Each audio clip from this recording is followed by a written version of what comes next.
joule খাই ভাই এখন জুল খাই ভাই এ রাকিব আলিফ এফসকলের সাফাওয়াজ কর্তৃক আয়োজিত আন্তঃ ক্রিকেট টুর্নামেন্টে আজকের সেমিফাইনাল ম্যাচে রাকিব এবং আরিফকে হারিয়ে ফাইনালে মান্নার টিম শহীদ আসাদ হল সেকেন্ড বল আজকে দুর্দান্তভাবে ব্যর্থ আরিফ এবং রাকিব যদি তারা সাফার ঘুর বেশি তারা সাফা বাড়বে তারা সাফাকে লাগো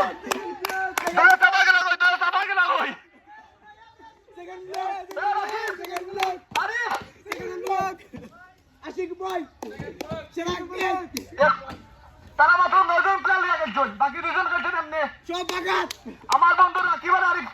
মেয়ে ছাড়া অন্যতম দায়ী